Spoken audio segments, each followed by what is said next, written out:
Today, I want to talk about the benefits of mass scalping of male infants in the United States.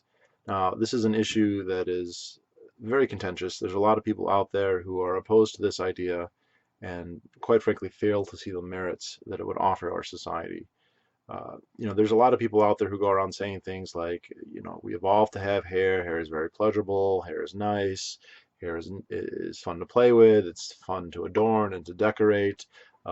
It's been sexually selected over millions of years by by evolution by human females. That it performs a function, that is there for a reason, and that it doesn't really cause that many problems. And I think that these people are missing some really crucial things and some really important advantages that can be had by the routine scalping of all male infants of their head hair at birth.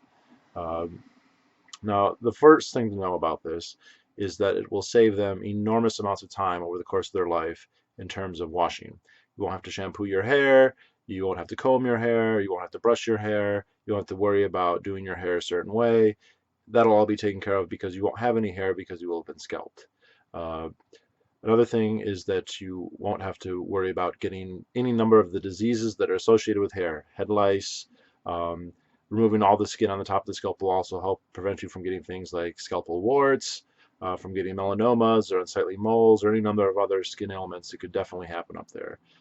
Now, some people will argue that this is not a very good idea because although these conditions are real and although scalping will actually prevent things like head lice and uh, you know, uh, scalpel warts, that these conditions are very uncommon and that it doesn't make sense to scalp everyone at birth when they're perfectly healthy on the assumption that maybe if some small percentage of them might need the procedure later in life. And I think that this is totally ridiculous.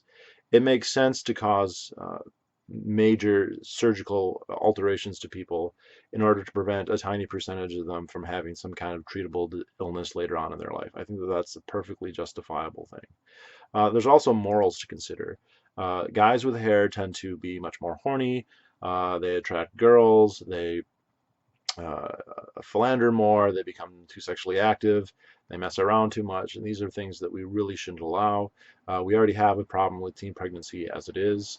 And also just think about all the times you've seen like a dirty hippie with matted hair. Going around smoking drugs, doing drugs, uh, you know, uh, listening to bad music and playing hacky sack. These problems would be alleviated if we simply scalped all males of their head hair at birth.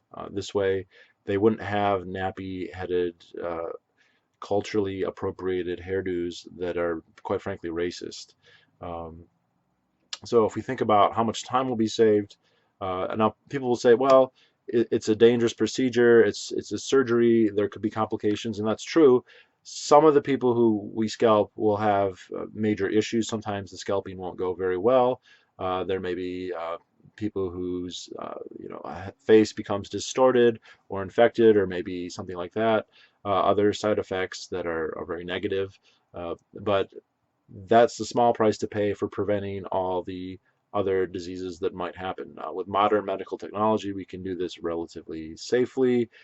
It's better to do it when a child is young, um, before he's old enough to consent, because that way he won't remember any of the pain that happens when he looks in the mirror and sees that he has no hair on his head. He won't miss the hair that he never had, so he won't really know that anything is wrong. Uh, and he won't be faced with the grueling, agonizing choice of deciding whether or not he wants his hair, because we will have taken that choice from him. And eliminating that choice on his behalf is definitely going to be helpful for him as he grows up. Um, and again, think about all the money he's going to, it's be much easier to clean. Guys who actually have hair, they have to wash it every day, or at least not necessarily every day, but they have to wash it occasionally. And if they don't, hypothetically, there could be a problem. Now, granted, there hypothetically could be a problem with a scalped head as well, but just not as many when we're talking about whether we clean it or not. Now, there's a whole host of issues that are associated with scalping itself, but those are trivial. The other thing is a misconception that's out there is a lot of people say that you're mutilating the head, that if you scalp a person in the head, that you're just mutilating that person, and that's not correct. You're only scalping the skin of the head. The head itself is not harmed. Okay, when you take a knife and in the case of the hospital, a pediatric surgical knife, and remove all the hair from the head with a scalpel. That's just the skin and the hair. That's not the head itself. The head itself, there is a non-artificial uh, distinction between the scalp hair and the head beneath, to the point of which removing this does not count as harm to the head. This is removing a vestigial part of your anatomy. You don't need this to live. You can go through life without this disgusting, you know, keratinization on your head, and so that's not actually damage to the head. Okay, it's taking a redundant vestigial part of evolutionary mistake and just making it much easier to manage. Also, since this is such a good idea and since so many boys will have it done to them, you definitely have to consider the idea that if somebody isn't scalped as an infant, they're gonna get made fun of by the other boys who are, because boys who have been scarred in that way are going to look down on people who haven't been scarred in that way. So I definitely think that this is an area that we need to advocate for. I think the benefits for it are pretty obvious. I think that the people who are against it are basically hippies, brainwashed hippies, who believe in the naturalistic fallacy, who, want little boys to become, dangerous sexual predators, and offend the commandments of God.